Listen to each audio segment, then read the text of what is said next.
Welcome everyone to the 6th session of the International IVF Initiative. I am honored and excited to be co-hosting this session of the International IVF Initiative with Dr. Tony Anderson. For videos of previous sessions, please go to ivfmeeting.com. You will also find information about upcoming sessions on that page. Our continued goal is to support the IVF community during this COVID-19 pandemic by providing educational opportunities while bringing our community together. I've really enjoyed these sessions, and the number of attendees from around the world participating has truly been remarkable. I am Eva Schenkman, and I'll be moderating this session for you along with Tony Anderson.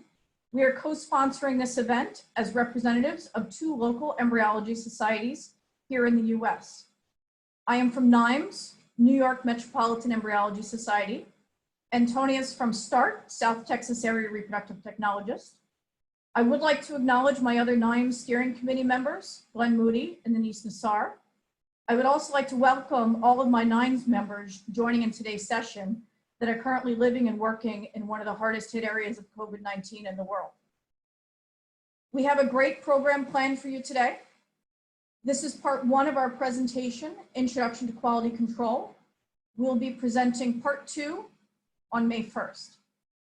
I encourage all of you to ask questions using the Q&A section of the conference service. Please do not use the chat function for questions that you want the speakers to answer.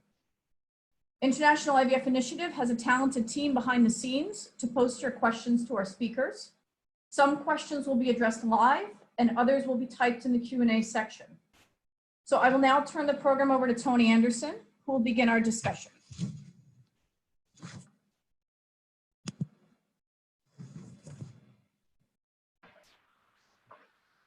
Thank you, Eva. As Eva said, my name is Tony Anderson. I'll be introducing our speakers today. It's an honor to be a part of this initiative. It was just a few weeks ago. I got a text one Saturday afternoon, and this started out. So this is our 6th session we're put together, and this is our first session for the local society group. As Eva mentioned, I am the founder for the START group, South Texas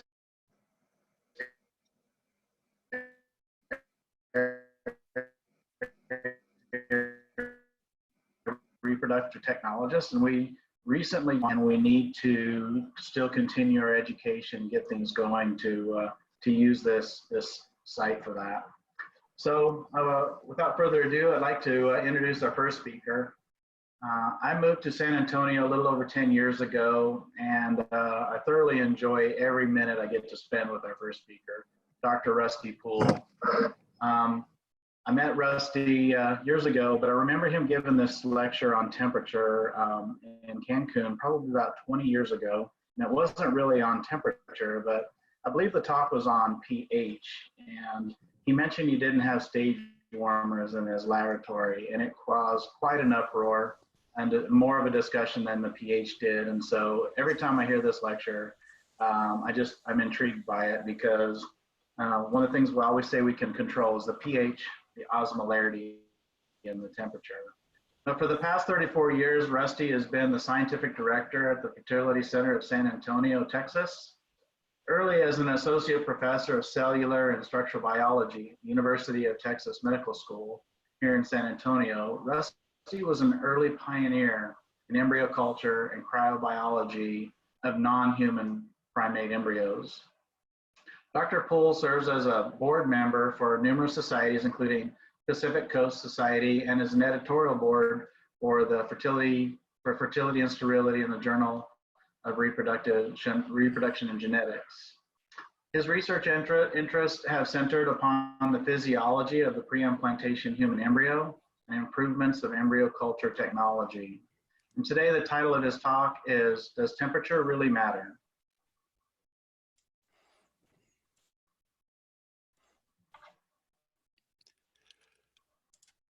Well, hello, Tony, and thank you very much.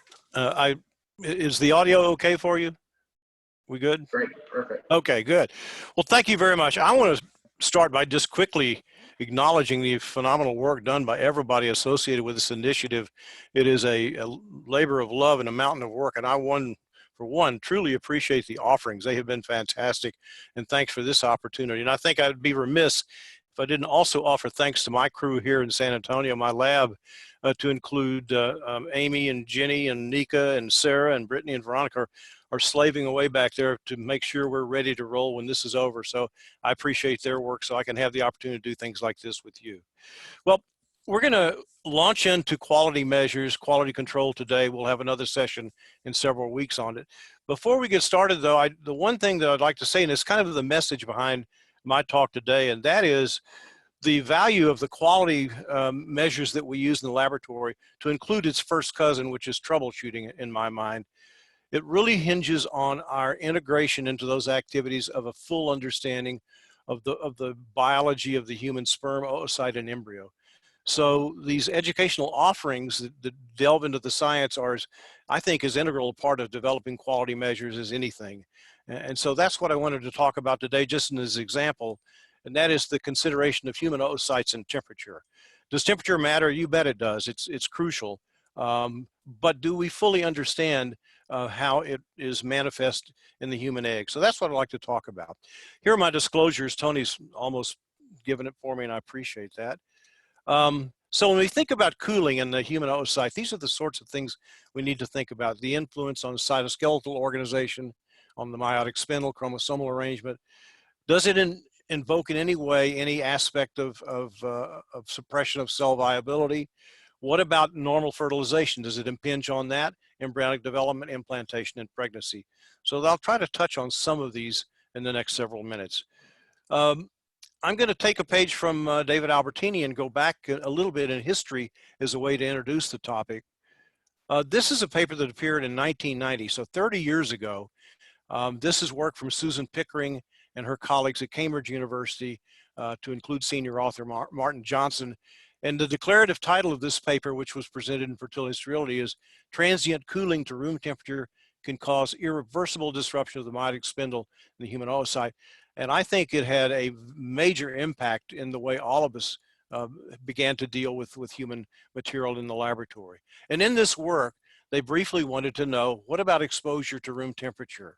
Even if it's brief, can it produce influences on the spindle and on the chromosomal organization? And if it does, can you reverse it? Well, to cut to the chase, it does in their hands. And just 10 minutes exposure to room temperature, and you could see a disruption of the meiotic spindle. And in fact, on returning it to 37 degrees for an hour, there was still disruption, and even prolonged exposure 4 hours, the disruption persisted. So I think this really shook a lot of people to see this. I'm going to come back and talk a little bit about the material I use in just a minute, but I will tell you that historically this was followed on the heels about 5 years later with this paper from Almeida and Bolton in Zygote that asked fundamentally the same question, and that is looking at the influence of room temperature exposure on a larger N of oocytes. And so what they fundamentally did was to expose oocytes to room temperature for as little as 2 minutes, and also 5 and 10 minutes. And what they saw is there was disruption by short of an exposure as 2 minutes, but it was reversible. However, if you went 5 or 10 minutes, it was no longer reversible. So here are some of their data, and here's to show you the 2-minute exposure, and you do get quite a bit of disruption of the normal spindle. The problem, though, and what caught my eye when I read the paper, is also looking at the control group, because 40% of the spindles of the control oocytes were also disrupted. And I began to wonder why, until you delve into the paper and realize that as an ethical way to obtain oocytes for experimentation, which this group and certainly Susan Pickering and her group did, and I'll tell you about that, but they had to use failed fertilized oocytes. In other words, these eggs are aged. They had been exposed to sperm for 18 to 20 hours before this experiment was ever done. So I think that the results that we've seen in both of these papers, I certainly believe their experimental design and the application of technology to analyze this was elegant. But I think you have to really restrict the conclusions to the specific material they looked at. So in this case, aged oocytes do indeed show exquisite cooling sensitivity. In the case of the Pickering paper, those were oocytes that were obtained that were supernumerary to gift procedures. But it could take up to even 6, maybe even 8 hours before some of those eggs could be brought over to the experimental laboratory for analysis. So again, then they also were held in conditions that I think in this day and age we recognize as not being the best. They were in balanced salt solution with serum, which I think we have learned the influence of amino acids on intracellular pH and volume regulation. So probably they weren't held under the absolute best conditions. They certainly were held under those of the day. This again is 30 years ago. So the question is this true of fresh oocytes? Well, there was a paper published also about 19 years ago by, this is David Keefe's laboratory, Wang and Keefe et al. They were collaborating in the Marine Biological Laboratory at Woods Hole. David was at Brown University at the time, and they exposed fresh oocytes to reduce temperature. Now, the N was very small in this experiment, but you can see from these data that dropping the temperature down to 28 or 25 degrees produced problems that didn't resolve with recovery at 37 degrees. And in fact, when you get to 25 degrees, none of them recovered after 20 minutes. In fact, they went ahead and cultured these two groups out to 40 minutes with no recovery. And it led them to the conclusion that probably holding things at 37 is important for fertilization and subsequent development. And so is that true? Is that also true? You know, all of these studies, I think, have led to the general consensus that the human oocyte is exquisitely sensitive to temperature. When we lower it, we get depolymerization of the meiotic spindle. And it led to conclusions such as this offered in 2004 by Mandelbaum and colleagues in this review in the European Journal of OB-GYN and Reproductive Medicine, and indicating that the process actually could be considered irreversible if oocytes are exposed to as low as 27 degrees centigrade. And also I want to ask, is that statement true of fresh oocytes as well? I think that the community accepts these sorts of conclusions, but indeed, is that really true? One of the reasons that I question it a little bit is looking at some data. This is from Gary Smith's laboratory, published back in 2008. So this is, again, 12 years ago. But they were looking at mouse oocytes and looking at them with polarizing microscopy. These are some controls that they just dropped down to 0 degrees and then photographed with the pole scope as it was incubated at 37 degrees and looked at the spindle. The spindles were completely dismantled at 0 degrees. And they were looking to see how long it took to refurbish those, if indeed they could be reconstituted. And you can see even at 90 minutes out, it was not true. 100 minutes out, not true. It took 120 minutes of re-incubation, but they got 100% recovery. So this shows that maybe 40 minutes in the Wang experiment may not have been long enough to see it. So it takes really quite a bit of incubation to do that.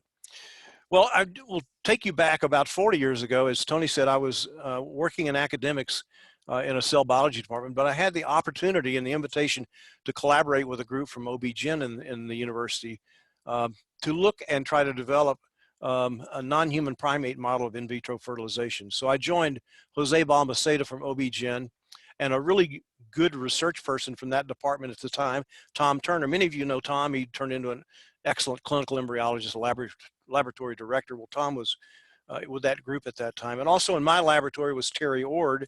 Terry's at the University of Pennsylvania now, still doing fantastic work, but she was instrumental in our development of that technique at the time. So we had these non-human primate models to look at. The interesting thing is when we went to obtain the follicular fluid from the stimulated monkeys, we did so in one building, collected the fluid. It took about 30 minutes maybe to do that procedure. And then Terry and I would walk the follicular fluid at room temperature back to my laboratory and then take maybe 30 more minutes to isolate oocytes from it before we'd get them into culture. So all of these eggs were exposed to room temperature for at least an hour. And once we figured out how to manage macaque sperm, which was a story unto itself, we utilized techniques that we learned from Barry Bavister and his work with the rhesus, but we were able to obtain fertilization at a really good clip with these eggs and to develop embryos at a very good clip. This is one of the first 8 cells we produced. And then shortly thereafter, upon embryo transfer, we were able to produce the first live birth of a cynomolgus monkey. This was the 3rd non-human primate in the world that was born from IVF. And so we had this wonderful model, but I never took into account the fact that maybe they were temperature sensitive. It didn't enter my mind as a cell biologist, not a reproductive biologist, why there would be any necessary reason to worry about it. And so we didn't. In the mid-'80s, early '80s, when we pulled over and developed clinical laboratory procedures, I did that based on what was working in this model. Again, this was 7 to 8 years before the Pickering paper appeared. And so we utilized these techniques. And again, at that time, I didn't worry about temperature. And we were very successful in human IVF when we began to initiate those procedures. And on up into the 90s, then with the appearance of ICSI, I didn't think terribly about it either. In fact is, it didn't make a lot of sense to me, and it sort of still doesn't. Do I want to, considering that the egg is a thermochemical engine, do I want to rev metabolism to its maximum at 37 degrees before I ram a glass rod and puncture the membrane? I don't know that that still makes any sense to me, but I realize that that certainly is the consensus thinking because everybody's thinking about the spindle. Nonetheless, when we introduced ICSI, we did it at room temperature, and to this day still do, although we've done experiments with heated stages, actually several models of heated stages. So this is what the temperature profile looks like. When you lower the tools into the dish, it takes only about 3 minutes to get under that magic mark of 27 degrees. So every oocyte that we've looked at has seen that, has been under 27 degrees. So the question is, how does that influence behavior? Well, I've pulled, these are a slide from some years ago. We pulled data out of a 5-year period going into a 6-year of all of the cases that we were doing and what fertilization looked like. But when we isolate just the ICSI cases we did at room temperature, we could detect no influence on fertilization at the time. In fact, I direct another second laboratory here in San Antonio, and we use the same methods there. So over this time frame, this 5-year time frame, I can show you 14,000 eggs that saw under 27 degrees, and the fertilization rate was not influenced by that compared to standard IVF. Now the question is, does it influence pregnancy, implantation, pregnancy, and delivery? So you can see here that on the right-hand column, all of these oocytes developed into embryos that were transferred, and these were all day 3 transfers in that era, and the patient age ranged from 23 to 45. You can see the clinical pregnancy rate for 55, delivery 47, implantation 33 were really very, very good outcomes for day 3 transfers. And in fact, if I go in and pull out these older patients, it looks even, I can make it look even better. I mean, here the pregnancy rates are up to 63% with an implantation rate. In other words, these are data that look like contemporary blastocyst transfer program, but these were day 3 transfers of oocytes that saw 27 degrees and below. So I don't believe the idea that it is irreversible at 27 degrees. I could throw in another probably 120,000 eggs since that time that we've done. And again, the story holds true even with blastocyst transfer. We don't see any influence on clinical pregnancy and implantation. But is there other things we might be doing? So we've been concerned, are we influencing the aneuploidy rate? So we compared our outcomes with the reference lab, and this is probably 400 or 500 embryos of our laboratory compared to about 2,500 from the reference lab, and we can see no difference. This is the euploid rate that we see in our lab compared to the reference lab. And we asked the same question about the mosaic rate. Are we influencing mosaicism? And the answer is, compared to the reference lab, no, we're not. We can't see that. Now, these may be very insensitive measures. I'm certainly not at all to tell you this is the end all to that question, but we don't see any overt issue with doing it. I don't have the embryoscope, so we haven't had a way to look at kinetics. It wouldn't surprise me if we don't influence early kinetics. However, we did have the EVA system in my laboratory for a while, so we were able to look at the transition from 2 to 3 cell and 3 to 4 cell using EVA. We didn't see any change when we went to room temperature ICSI with those particular 2 parameters. In fact, the clinical pregnancy rate, when we transferred those embryos, again, these are still day 3, were very, very high using the ICSI system, the EVA system. So I don't see a problem with that. The one thing I will say as I conclude here is we've really directed our attention to polymerization, depolymerization events of spindle fibers as being the indicator of the influence of temperature, largely. But you need to know that there are other influences upon spindle dynamics, and it may be that we've looked at the wrong thing when we have seen depolymerization events. And this has, I think, been elegantly demonstrated in the last year and a half by Harriet Swearman and her colleagues in Sydney, Australia, to include Cecilia Schoedlin. They did, I think, a very elegant study with mouse oocytes where they maintained temperature at 37 degrees, but manipulated pH, all the while monitoring the spindle with retardation using polarizing microscopy to measure retardation, in other words, spindle density. And they showed that pH is a very potent influencer, a significant influencer of spindle density. So I think it's very important to realize that if we're going to use that endpoint, maybe cold phenomena is not the only thing we need to look at. But then admitting also there is an interrelationship between pH and the cold. So in conclusion, I just wanted to say, I don't know in healthy human oocytes if there are in fact events that are generated by room temperature, to the extent that clearly they are if the oocytes age slightly, as demonstrated in some of our classical historical studies that I quoted you. So I think the time frame that you use to evaluate this influence is very important. And that's what I'm talking about as you undertake troubleshooting measures. I think it's important to take this time frame and this more information about cold sensitivity into account. I am not suggesting anyone change your practices in any laboratory with respect to the way you manage temperature. It doesn't hurt one iota that I can detect to hold everything at 37 degrees. But if you have a failure of something early on in dealing with oocytes that gets the temperature away from 37, I would argue that probably is not where your problem is, and I would look at other places. So just as a suggestion of how this contemporary information can influence quality activities. And with that, I'm going to say thank you and stop. Thank you, Tony.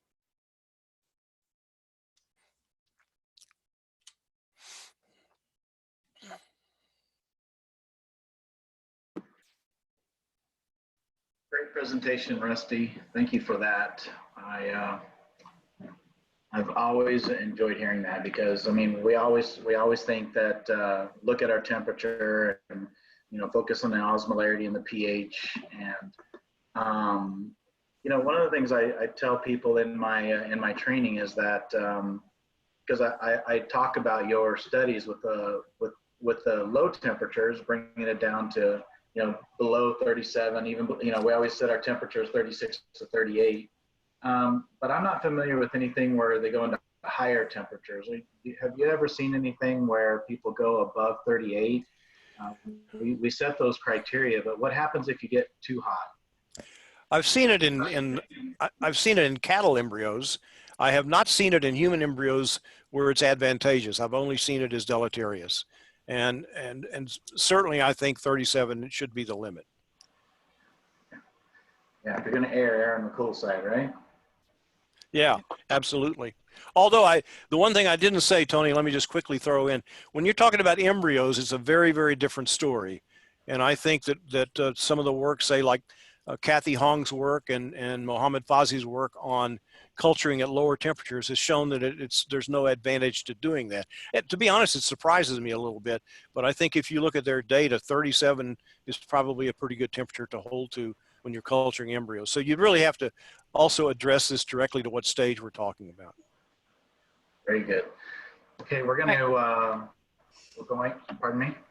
Oh, no, I was just going to ask Rusty one of the questions, which was when you make your ICSI dishes, do you use room temperature oil or warm oil? Room temperature. Okay.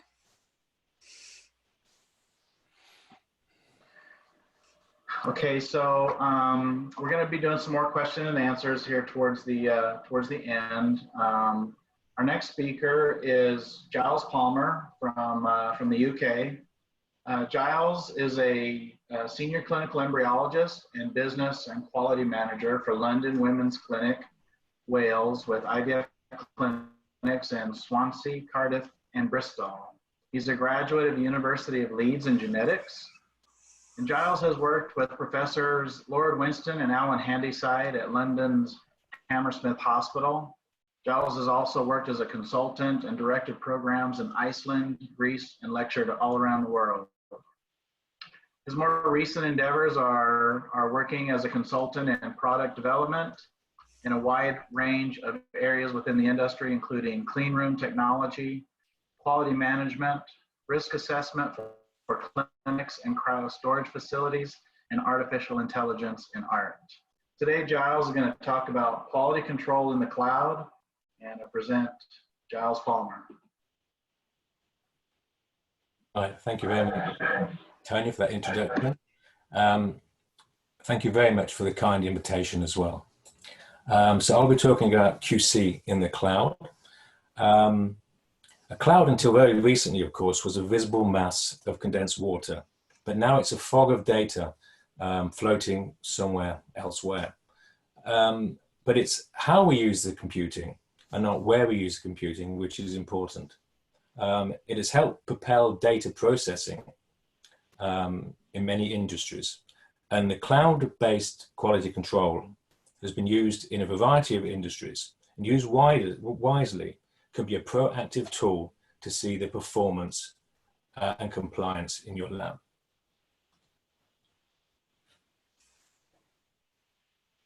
So just to go through my affiliations, as I said, I work for the London Women's Clinic Wales as a business and quality manager. I'm also the scientific advisor for a clean room company, Dittle, who have modular clean room laboratories, as well as working for Custodian as well, which are developers of unique RFID tags, which can be read within liquid nitrogen. And although not directly associated with Althea Science, who produce the IVF QC apps, this talk is based on a sponsored talk which I gave recently at SWES in Arizona. So to begin with, we've had a long run. We've had 40 years from makeshift equipment to today's glorious custom-built equipment. Clinical embryology as a profession has evolved as well, from apprentice scheme of the past to a highly accredited system that it is today. The increasing success rate in IVF, of course, has been owed to a large part in quality control. It's been a cornerstone of IVF. And as Matson said in 97, it moved from a subjective art form to an objective science with the use of quality. And embryologists of my generation will be able to appreciate that statement very well. Young embryologists are very lucky. They're in a great time where data has never been so quickly assessed and rapidly dispersed around the world. And with the emergence of cloud computing and big data that creeps into IVF, we're in for a very good future. But if we look at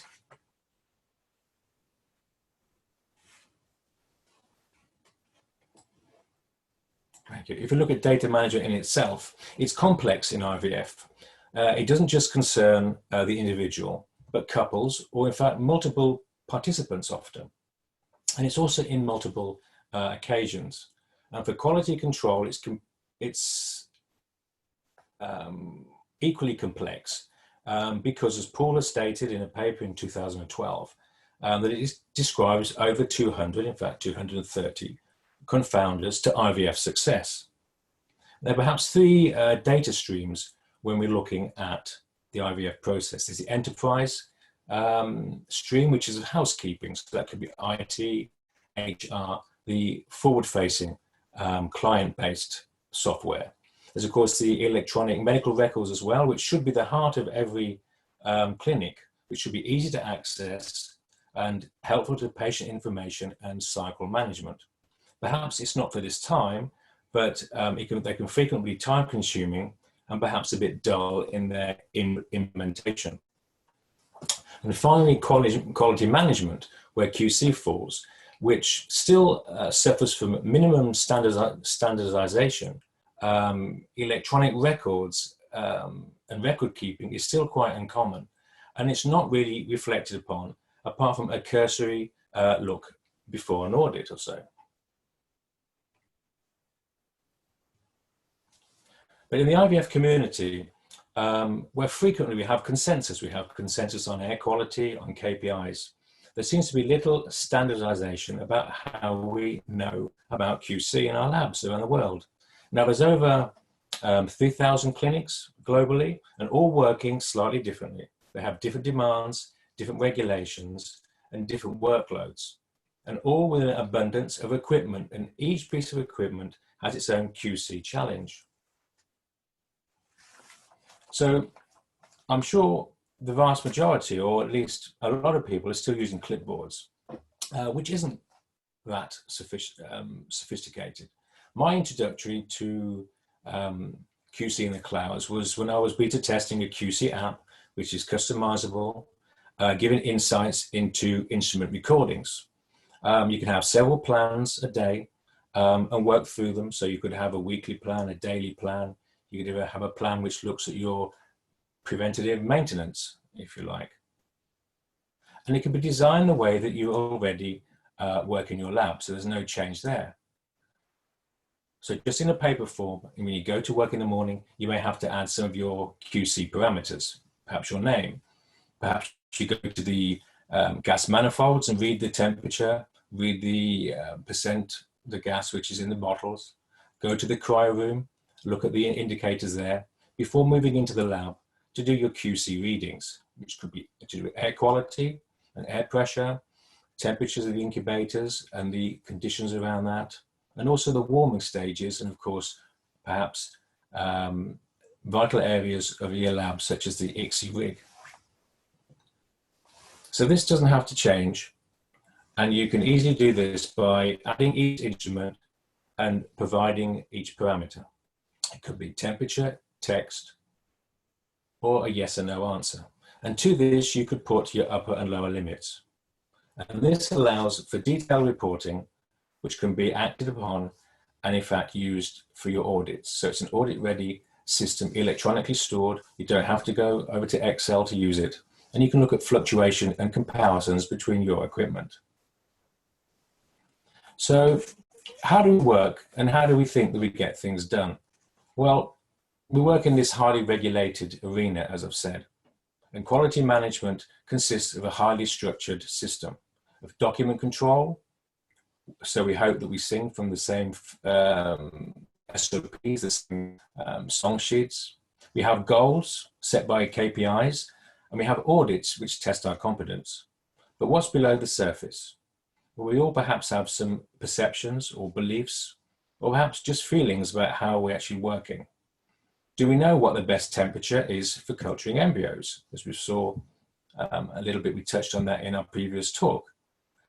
How many of us have incubators which use low oxygen tension? And what concentration is that? And should we be using for our culture medium and our testing of our culture medium pH, or should we just rely on the carbon dioxide readings from our incubators alone? So bearing this in mind, we set out to have a look at 36 clinics which were using this system. This spanned the years from 2015 until 2017 and covered 12 countries. It was interesting to see that when we're comparing the use of the QC app over these centers, that the investment in QC was very varied. We looked into habits and parameters, but firstly the data was separated into various groups, which I call domains. So we had an incubator domain, we had a laboratory environment domain, warming stages and whatever. They were separated into instrument groups. And if we look purely at the data entered on these lab logs, we can see that 50% of all the data was related to incubator welfare. And what did they measure? Well, it was vast and varied. From environmental things in the lab, such as humidity, it ranged from 5% to 80%. And the temperature ranged from 17% to almost 35%. The incubator domain consisted of the greatest proportion of all the parameters, which was 35%, and then followed by the warming surface, which probably highlights how important these things were. All the clinics monitored incubators and fridges and freezers in the study. 91% of all clinics looked into warming stages, 88 lab environment, and 41 monitored the gas tanks. Interestingly, only 36% of the clinics manually monitored the dewars, which were 3/4 to do with internal temperature, and then another quarter which used the dipstick to do like a low level in a way. And as far as practices, most of the clinics who used O2 in their incubators was reading between 4.5 and 5.5. And again, most clinics who looked at carbon dioxide were using 5.5 to 6.5. Disappointingly, there was a poor relationship between altitude and carbon dioxide settings. As we know, the carbon dioxide percentage of this to occupy the incubator must be increased as altitude increases itself. We also saw, which has been seen in many other studies, that the display readings with the built-in sensors vary considerably from the independent sensors. And finally, we tried to validate the clinics between themselves, and we tried to have a diligence score. If you like, we embryologists are quite paranoid and we want to see what we want to test. So I tried to do a diligence score, which would calculate for each laboratory. This diligence score was called the MAD score, which is the mean average data score, if you like. This was taken by taking all the data entries for that one clinic and dividing it by the total number of instruments. So it should be independent of large clinics and large workloads. As you can see from the graph here, we have the number of instruments here on your left, the autonomized clinics along the bottom, and then of course the red line, the axis there is the MAD score. We find it was very varied. It varied from 1.28 to 4.5 MAD score. What we did in this study is we highlighted the ones which, and you can see here with the stars, which in fact offered their data to either SART or either to the HFEA. And we suggested that these were perhaps higher MAD scores because of the regulatory pressure that was put upon them. So in a further drill down into the data, we had a look at, divided them into whether they were in the USA and in the European Union to outside these areas. And in this study, and as we should do, I'm still classing the UK as being in Europe. And we saw that almost 90% of all clinics scoring above this MAD score of 2 were from the USA or from the EU, begging the question, is it difference to do with the region or is it due to regulatory pressures? There was also differences with the clinics of how they actually looked at the data. And there was a vast difference between the clinics outside the EU and the USA who didn't in fact monitor for the cryo rooms and also for the tank manifold as well. Now this was a basic study, but it was the first time that we really tried to compare what was happening in the labs. But this doesn't give you an indication of which is best practice. And that can only be done, of course, if we can connect it to clinical outcome. And we can only do this if we use cloud computing with the connectability to link it to an EMR, which of course is possible with this suite of apps. And as Rusty Paul pointed out to me the other day, in industries where they use cloud PC and QC to do their tests, it's because they can link this to the outcomes. And then another study, of course, could be to investigate using a cloud-based data mining tool to look at other signs of diligence, perhaps the percent of lab logs completion per day, or the average length of the lab logs, or the intensity of each lab log with respect to day. Maybe they're more intense in the weekdays than they are in the weekends. So in closing, that was a small view of how we can use cloud computing to our QC. But of course, it will increase the convenience and efficiency. The way that we use cloud computing is that we can have data sharing to fine-tune those lab conditions. And only through discussions like this can we improve. It's a more sophisticated way to score QC data. But whether it's paper or app, the timely discovery of these facts and the immediate correction has to be acted upon. Cloud computing also allows developers and researchers to have more computational power. If you look at artificial intelligence now, which is being used, of course, to look at selecting embryos on the basis of embryo quality for embryo transfer using morphokinetics, perhaps it could be used as a way to look at the lab environment and be used as a quality indicator. Perhaps it can be used to know when to freeze or when to biopsy or when to transfer.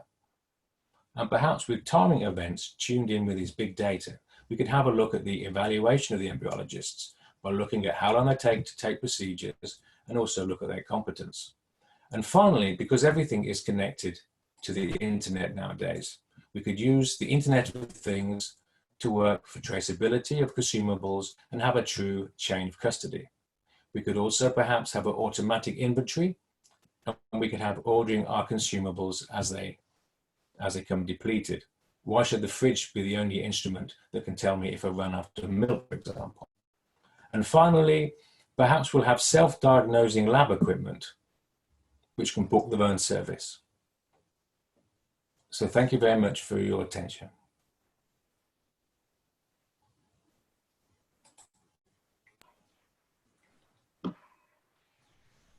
Thank you, Giles. That was a great presentation. I'm a user of Reflections. I use it in all my labs, being an offsite director for a few labs. It's nice to be able to log in and I can know that the QCs are being done when I'm not there, versus finding out at an inspection or later in my monthly and quarterly review of the QC, knowing that maybe something was out of range and was missed. It's live, and you can send yourself reports.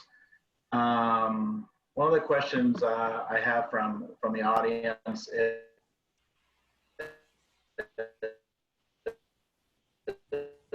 I think you mentioned it at the end, but disposables are part of the environment for culture. Does the app track lot numbers of products or anything right now? I didn't quite hear your question, but I think you mentioned, can it assess lots? Is that correct? Yes, that's correct. Yes, it has a facility and it's very adaptable. But yes, you can in fact do your lot tracking, your pending samples as well. So you can in fact do that as well. So Giles, does this, Tony, you were saying you were using it for your offsite labs. And you said you can log in. Does it have a way of alerting you if there are any parameters that are out of range, or is it more that you have to log in and check? If the question's for me, yes, Yeah. Yes, there is an alarm section, if you like, which you can have to either email or phone or text. So you can alert that, and you can also alert it to if things are out of range, but also if a particular lab log has not been started by a particular time. So you could be like remotely, as we are now, obviously, mainly working from home. We can know if that lab log has been started and if it's been completed as well, just by having these messages being sent to you. Can you, does this connect with the data in your EMR? So you can say, for example, you have lab product center, that if you're having an ICSI with ICSI FERT rate, that you could examine fertilization rates or outcome parameters for patients? Yeah, that is the aim. So we can in fact link the instruments, should I say, that we have in our app to our own EMR system in the same suite of apps, of course. Now, I'm not sure if it works for other EMRs, but there could be an API issue there. But yes, it can certainly, and that is the aim, of course, and that was hopefully mentioned in my talk, that we want to know the repercussions of the quality. Now, we know it helps IVF. We're sure that that's the reason why it's helped push along the success. But we really would be nice to look at these QC parameters to look at the actual outcome of that. And that'll only be done if we can, link it up to these types of devices. Spectacular. We're going to go on to our next speaker, and we'll come back to some more question and answers at the end. So please keep sending your questions in. We have people on the backside copying those questions, and we are going to answer as many as we can today, and what we don't answer, we'll get answers back to posted on the site. Our next speaker is Dr. Carol Curchoe. I met Carol at ASRM a couple of years ago and was intrigued by her ideas of the app she was creating for evaluating competencies in the reproductive laboratory. Carol is a reproductive physiologist. Her PhD research focused on animal cloning, and her postdoctoral fellowship focused on human embryonic stem cell research. She is a senior clinical embryologist at CCRM, Orange County, and the founder of Art Compass, a mobile application platform bringing artificial intelligence systems to the IVF lab for quality management. The title of Carol's talk today is Enhancing Quality Systems with Digital Methods. I introduce you to Carol Curchoe. Thanks, Tony. So good to see everybody. This isolation is so tough for so many reasons. And I'm going to move a little bit quickly today because I want to be mindful of time. And so, of course, I am the founder of Art Compass. And today I want to talk about our free tier. So our free tier does contain many of the tools that everybody wants to use. It's open source, it's completely customizable, and I hope that it can provide a lot of value to the community. So I do work at CCRM Orange County, and my opinions are my own, and it's not connected to this project. Okay, advance here. So I just quickly want to go over what the benefits are of digitalizing. So we have a mobile app and a web-based system that can work on any device. We provide a customizable image-based competency assessment tool. We also provide a flexible form builder that can help you to digitize any form in your lab. We can retrospectively collate the lab data for your future analysis, and our dashboard contains lab and clinical KPI stats. We provide red flags for incomplete data on forms, as well as automatic notifications for surveys at 6 months and a year. And we also are attempting to give you a single dashboard for all of your staff-related QC. Other people are interested in this information as well, so we provide a patient, an MD, and an administrator portal. And why do we care about all this stuff? So I excerpted a CAP marketing email, and I put marketing in asterisks because I haven't independently validated these claims, but they do say that documenting the competency of your staff is the #1 deficiency cited by all major laboratory accreditors. They further go on to say 1 in 4 labs does not fully meet those documentation requirements. And so I think what happens is we keep coming back to this concept of how much data are we collecting? How much is too much? Are we just collecting everything? Are we approximating the model so that we're getting something that is specific and sensitive and also even potentially prognostic? So later on in the talk, I'm going to talk about artificial intelligence systems for quality control. And everyone also wants to know the same thing about AI. Have we used enough data to validate the model? And it all comes back to this idea that if we draw a big box around everything, we're going to capture everything. And if we make our boxes smaller and smaller, we're going to make them just right up to that curve, which is where we want to be.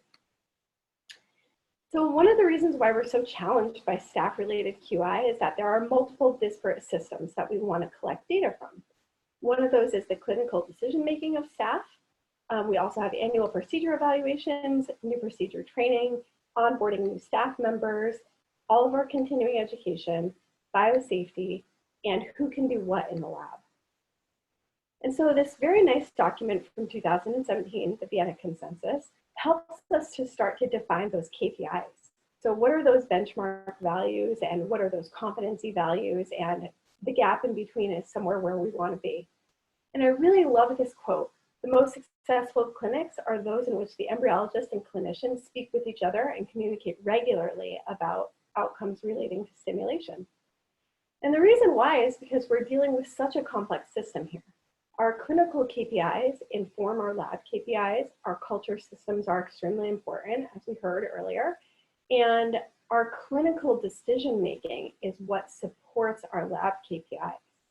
And here's where we come to another challenge.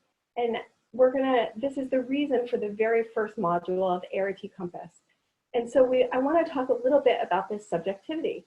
lab teams strive to achieve uniformity in grading, but we all know that there's huge inter and intra-technician variability. And one of the things that we provide is our survey engine. So if you have a very specific grading system, we can provide you a survey that only your lab can see, and then the people in your lab will only be compared to your lab director.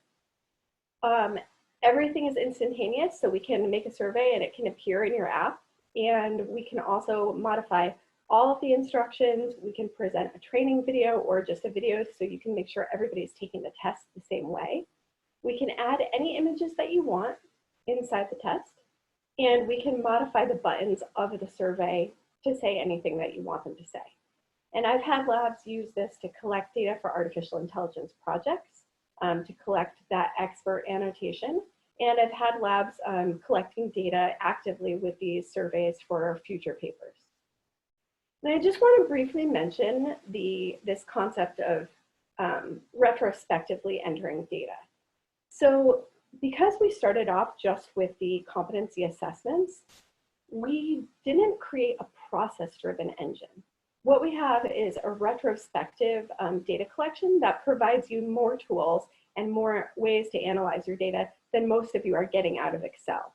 So you can attach any images that you want here. You can do this in a process workflow in your lab, but most of the people that I know that are using this want to use their own forms and papers inside the lab and then enter the data retrospectively. So it's very adaptable and it can fit your workflow. And those reports inform our lab and clinical statistics for your, you can parse them by technician, by MD, and time period, and we have a lot of different ways to filter the data. So now I want to just talk a little bit about artificial intelligence. And I like to start off with my favorite analogy. So artificial intelligence to me is like looking at a mass of crumpled paper. The artificial intelligence system uncrumples it step by step to bring you back to those sheets of paper. How did we start off to get to where we are now, which is a healthy live birth? And we've done some work in the artificial intelligence space for a couple key things in quality assurance. So one of them was just to take a look at how we can translate that inter and intra-tech variability and compare that to an artificial intelligence system. Of course, an AI system, this is what it's meant to do. There was 100% agreement across images and with the AI, but significant variability between embryologists. So not only was the reliability poor for clinical decision-making, like which embryo to biopsy and which to freeze, but also just within grading between the embryologists. So, and everybody, of course, very highly trained. So a couple of the other things that we've used AI to do is to track individual embryologist performance, as well as to analyze day 3 embryo images so that we can use an early cleavage stage embryo to provide a systemic early detection of adverse outcomes that can clinically impact pregnancy.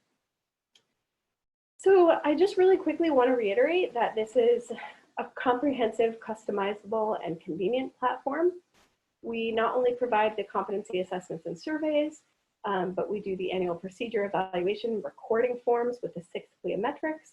We provide analysis for new staff training and new procedure training. And we also have additional features like all of your reagents, lot numbers, putting them into use, pulling cycle data against those, your practice and your personal statistics, as well as providing this visual tissue inventory, which we further made a method for you to deliver PGT results with the embryo grades. So I have been really fortunate to be the person spearheading the ideas that come from this wide team of people across the whole industry. Of course, some of the people are here running the webinar with us today. And I've so appreciated all of the input and really just being able to take our ideas and create something to try to manage this beast of staff-related competency. Here are a few screenshots from inside the app. It's easy to download, sign up based on your role. This is what a patient embryo image would look like. So your lab director and technologist and MD can see what's in the inventory, and then an example of a report. And this is how to contact me.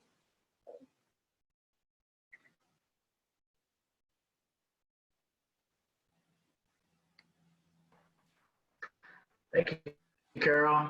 Great presentation. 3 great presentations today, and I really thank all the speakers for coming today and presenting their data, their material. And a couple questions. Start with you, Carol. Go into some question and answer sessions here. Images on the phone seem small. Can you use this on a tablet or a computer? Mm-hmm. You can. So initially, we did only have the mobile application, but we went back and we created a web portal. So now you can take all of the assessments online. You just log in with your username and password. Oh, great. Carol, do you have any published learning libraries for beginner embryologists on the system?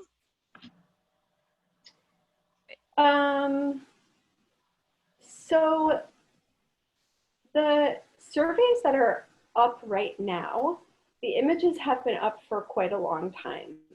And the answers that are there that your decision making will be compared to come from lab directors all across the country.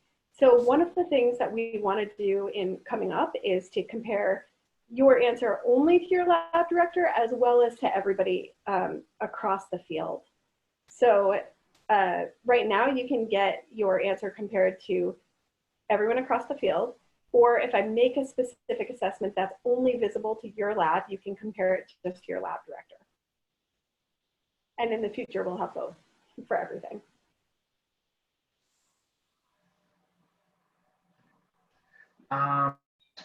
Question goes to Giles. How easy is it to detect daily trends on the reflections app versus paper records? Well, in a word, quite easy, because obviously it's there at your fingertips. You've got it on you've got it on your phone or on a tablet. These things will tend anyway to be gradual. Okay, so I suppose with the paper records, it's going to be very difficult for you to like feedback. But with this, because it's got the fluctuation and comparison of results, you can see that. Just to give an example, if you're looking at like dewar temperature, for example, just a thing that really strikes you is like the evaporation rate. So you know, I mean, although you've got like your weekly or your twice weekly or your once every 2 weeks liquid nitrogen fill up, if you like, you can see like the level or the temperature going down. So this like periodic movement, you can see that, you can act on it. Perhaps you can look at a dewar and think, well, that's losing temperature, or that's evaporating to a rate which you haven't seen before. So I think that's the advantage which it gives you, as opposed to paper data, which unfortunately people will just put in a binder and keep on the shelf. So that's it. Yeah, I agree. Being a user of it, liquid nitrogen is one of my biggest things I look at, because you can see the trends, you can see the graph on it, and there's always a nice bell curve that shows you if you see things kind of skewing one way or another. It's a great system for that.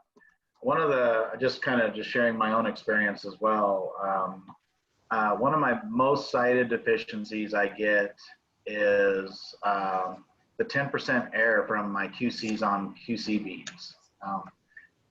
CLIA is very particular about that. The CAP probably doesn't look at it as closely, but if there's more than 10% error from the first reading to the second reading on my QC beads, it's I get a deficiency, and it's get cited that more than one time or more than 2 times, they start penalizing you.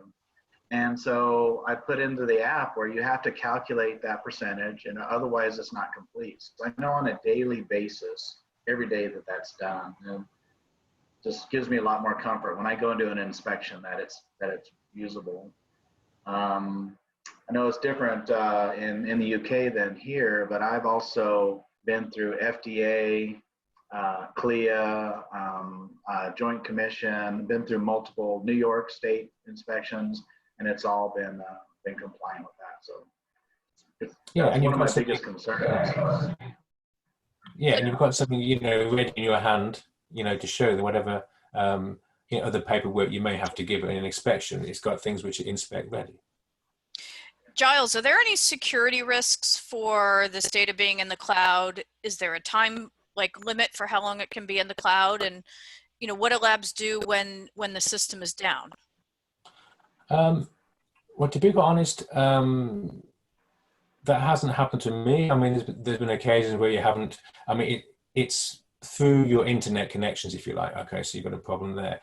But as far as security, first of all, your access is done by authenticity. You know, there's a two-scale way of doing that.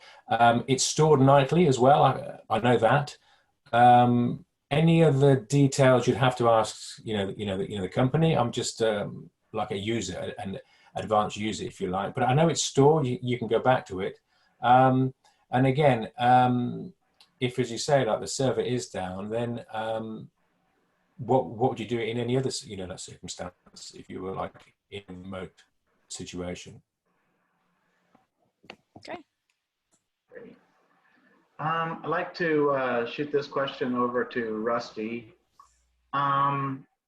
It says, if I understand correctly, ICSI is done with room temperature oil and media carried out at room temperature. Is the media used at room temperature GMOPs or a HEPES buffered media? And if moving from a warm buffered culture media to room temp ICSI media, does the dramatic change from warm to cool back to warm again have any detrimental effects like degeneration rates or anything? The medium that we use is now we've classically used HEPES buffered media. The media we now use is double buffered. It has both HEPES and MOPS. Was actually a concept developed by Jason Swain when he was in my lab. So we've used it since those days. We have done both gradual transitions in temperatures and abrupt ones and have not seen a difference. If that answers the question. Degeneration rates. That was another question someone had. Does it affect any? Like, what would be a good expected degeneration rate from ICSI with if we're using warmer versus cooler temperatures? We've seen no difference. No difference. We've seen no difference whatsoever. We've probably done, Tony, about, I don't know, 4 or 5 different comparisons of sibling oocytes at room temperature versus elevated temperature. We've even done a series of them where we started out with the heating stage on and turned it off to look at a gradual cooling of it. We have not been able to see anything of any significance. I would say we have not done a huge study that way, but we haven't seen anything that we've noticed. Certainly not in terms of lyser degeneration rates. Yeah, that's great. Rusty, do you do your biopsies at room temperature as well? Yeah, we do. Much to the chagrin of Mandy Katz-Jaff, we do. Temperature, I think, is a factor that she has pointed out, but we do them. So all of those data we showed you on aneuploidy and mosaicism, everything was done at room temperature. So when we do say room temperature, obviously that's a bit generalized. Do you or anybody on the panel have an opinion about what the room temperature of a lab should be? I don't know about what it should be. I can tell you it's about, in our hands, 23 degrees, maybe 24 on certain days. Yeah, I mean, I think the interesting thing is that no one really has a standard for for room temperature. Some people would like it to be high, if you like, because they have an issue, as I think, between the temperature variations from the incubator to the ICSI rig or whatever. But of course, the higher the temperature, and there's a lot of problems, and we're talking globally, with infection control if we do have a high high laboratory. But for a lot of this reading, you can go to I'm sure it's the Cairo consensus, which has a lot of these issues about air quality and lab temperature there. And they have some very sound advice about temperature ranges. Yeah, we're going to be discussing the Vienna consensus and the Cairo consensus in part 2, which will be on May 1st. Carol, if we want to shoot it back to you, do you think that your app could replace external PT assessments? And then the other question was, is there any privacy issues as well with data being stored in Artsy? Mm-hmm. So I think we would love to get there. Initially, this started off as a project, like I always say, by us, for us.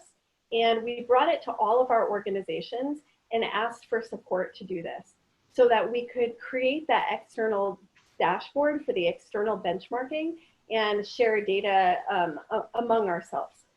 So what that kind of turned into was just now we're simply providing our answers and for the competency assessments and comparing them. But now we've created this amazing stats dashboard. So the question is, somehow can we roll that up into a bigger external benchmarking effort? And if anybody here is in the audience and is a part of any of those committees or any of those organizations that has the power to work on this, I've heard, talk about dashboards since I started in clinical embryology, since I left research and came to clinical embryology 3 years ago. But I'm not sure what the status of any of those dashboards or projects is. But we would love to help and we would love to get involved. And then privacy of the data as far as that's concerned. So we do have end-to-end encryption. We use a standard biometric encryption and different password authentications. We do keep all of the data private. We don't do any data selling. We don't do any research without people's permission. And we do use the Amazon web servers. So those are triple backed up. And incidentally, the paid tier is the one that supports the Amazon web servers. So, potentially at another point in time, we might end up looking at nonprofit status because this is an education initiative. This is an initiative to help out across the industry. And we're really only trying to be self-supportive here of all that, storing all that data in the cloud. So also people keep pinging, saying that they can't register and asking, is the app free? So the app is free. The free tier provides a ton of benefits and is available to everybody. But to register, we need to discuss how to register your lab because we just need to set up an account first. So we are trying to work around that, but part of the problem is that people are keeping patient data inside these apps. So we need to have very robust measures to make sure somebody doesn't join your lab and see all of your patient data. Excellent. Thank you, Carol. Somebody posted a question here about light intensity. That's never been anything I looked at, but I do know some people have looked at those, done some research, done entire PhDs on light intensity and colors of light. Is that something we should be monitoring? And does anybody have any ideas on what light intensity does to ICSI outcomes or PGT outcomes or anything like that? This kind of to the whole, to all the speakers today. Well, I think light intensity is a thing that we should think about and just bringing back, my mind back to that there has been some papers which has addressed that as well. And of course, with the early time lapse machines, that of course was an issue as well. And I'm sure there's a recommended wavelength to use, but also especially for lights on the laminar flows as well. It could be if it generates heat, and of course we should be using lights which don't, because that can affect greatly your results, and that's why you have to do these temperature readings of that if they do generate heat. Yeah, great point, Giles. A lot of people will set their temperature to 37 because that's what's recommended, but by the time you add the light to it, it's 42.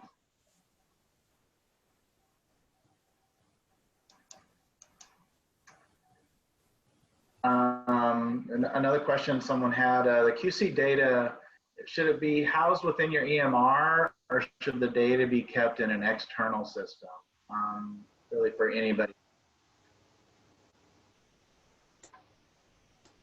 Well, I mean, the idea is, and of course with the talk was that we wanted to be linked with it. Okay, so obviously that will tell us if we're doing the QC right by our profession. So we'd like to look at the outcome of what's happening. So it's not really a question of where it's stored.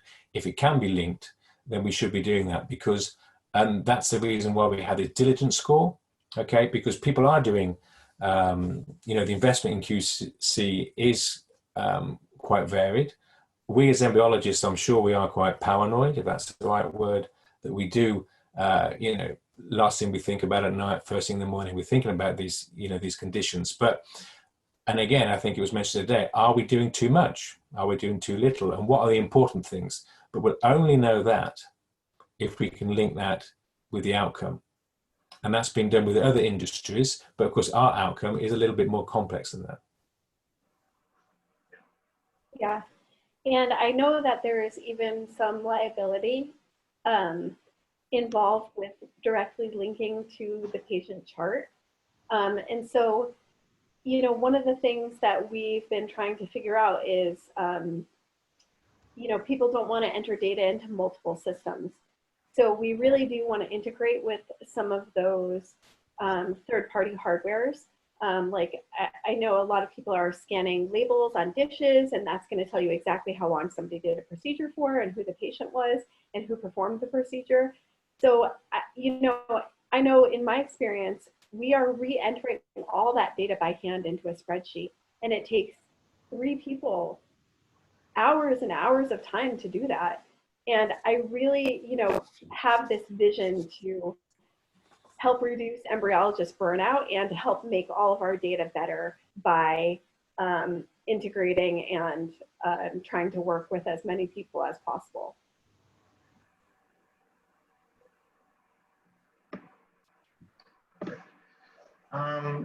Rusty, you know, I believe you mentioned in your lecture, we have a few questions on pH. Temperature can change pH, and what is the pH difference between 37 and room temperature? What would you, how do you, because I know you're very adamant about pH, and one of the things I've always heard you say, pick your pH and nail it. That's, and that's, and you know, that's where we're at with pH. But what do you think with temperature and pH? Because they, as you said, do they go hand in hand? Yeah, they do, and that's simply because we're dealing with reversibly dissociable compounds, you know, and acid-base conjugate pairs. So the pKa is really what's temperature sensitive, and so that will change the whole dynamic. That's one of the reasons that when Jason Swain was working with us, that we decided to look at it, because if you look at the pKa of either MOPS or HEAPS, they change appreciably if you look at room temperature versus 37 degrees. So it depends on which one you use. It can be very important. So we use a double buffered system that tends to give a synergism and covers buffer capacity. I don't know that there is a terrible amount of stress placed upon buffers when you're doing things like ICSI and things like biopsy. I mean, that's just not very many cells that are present to put a lot of pressure on moving pH around, but still we try to optimize that. The one thing that I think is kind of interesting is I'm beginning to think that there is no pH optimum. We've hunted for it for years and people have alluded to it, but there may not be one at all. What we probably need to think about is a permissible range, because we certainly see very good outcomes over, you know, a fairly wide range of pHs that laboratories elect to use. Like I've told you, I think the kiss of death is pH excursions, not so much the exact pH at which you operate. So that's my peeve right there. Yeah. Rusty, how often do you think we should measure pH, and what instrument do you use to measure pH? Well,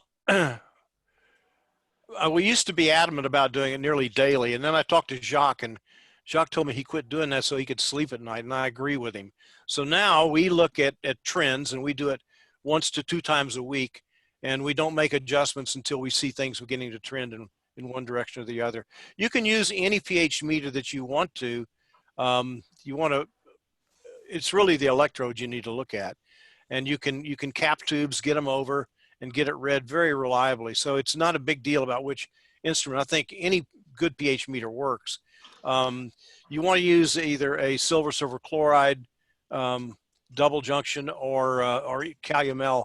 You don't want to use single junction, but really there's a wide array of instruments that you can do it. It doesn't take a lot of sophistication. I think it would be very nice for a lot of reasons to have the indwelling pH readings that several companies offer for your incubator. I mean, I think that's really cool.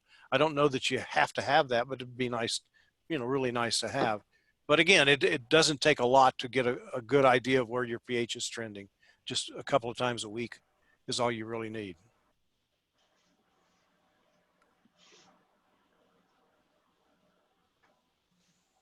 Great, thank you, Rusty. So we have a question here. The maintenance of sperm samples pre-processing at room temperature versus 37 degrees. Do you think temperature plays a role in the sperm at all? Yeah, I think holding it at room temperature is really a good idea. Some very, very nice work from Cecilia Schoblem's group in Sydney, Australia. I was fortunate to be at the Fertility Society of Australia meetings this past September. She gave a fantastic presentation and showed really, and if you go back to Barry Bavister's original work when he was a grad student, I mean, he's shown this over the years, that if you go at a little more alkaline pH, you can store at room temperature, and the sperm performs exceedingly well in ART procedures. So I don't think it's that critical.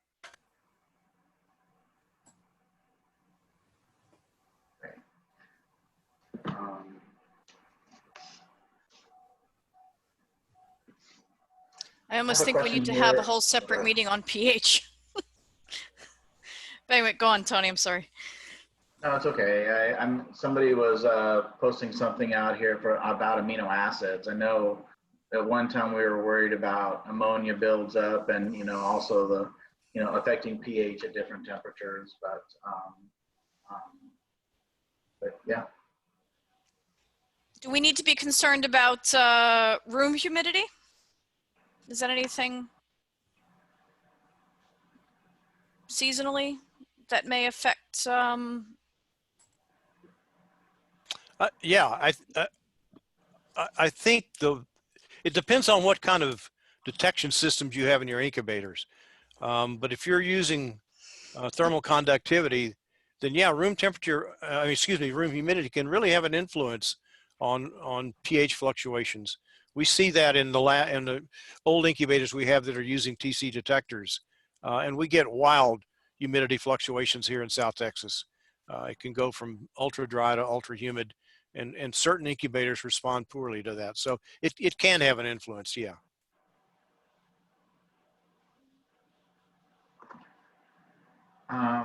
This is a question for Carol. It says, for ART Compass, in order to compare embryos to my lab, do I need to first have a set of KPIs for my lab? I think Carol may have just signed off. So I will, okay. Yeah, so I will put in the chat her email address if anybody would like to reach out to her. Okay.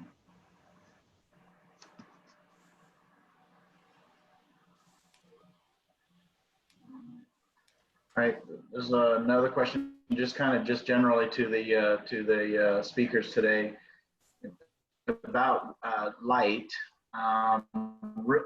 Usually room light is under consideration. How about the light coming from the microscope, and is that probably more intensive than the lab light? So we have lab light and the room light.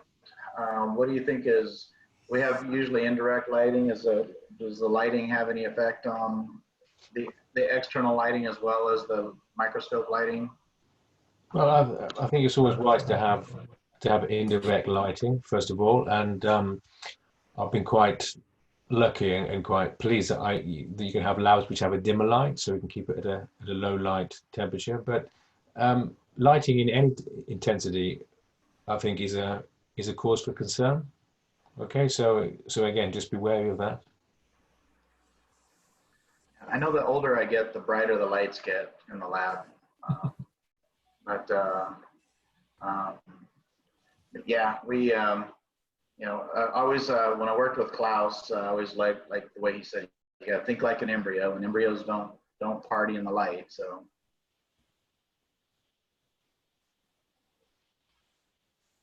So here's a question on, again, back to the pH. If you're using the same media and you're checking your pH in your incubators weekly, and you're getting variability, do you think this is from the CO2 or the temperature or humidity?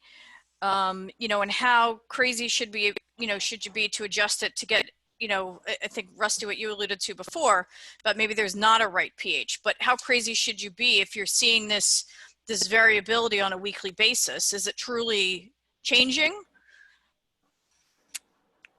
Yeah, I mean, it likely is. And it likely is either your detector, that would be the first thing I would look at, is the detector functioning properly.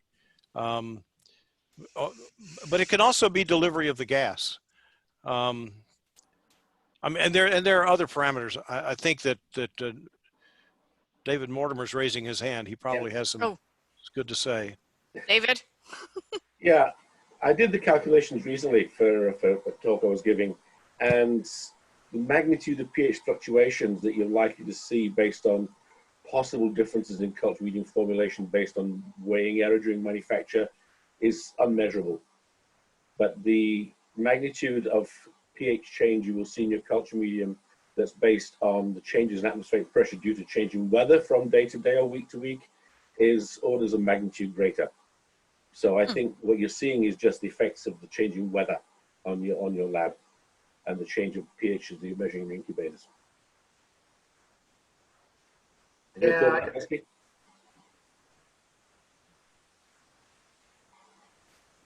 One of the things that I actually had some issues with pH in my lab at one time, and my pH kept going up, and I kept increasing my CO2. pH was going up, I increased my CO2.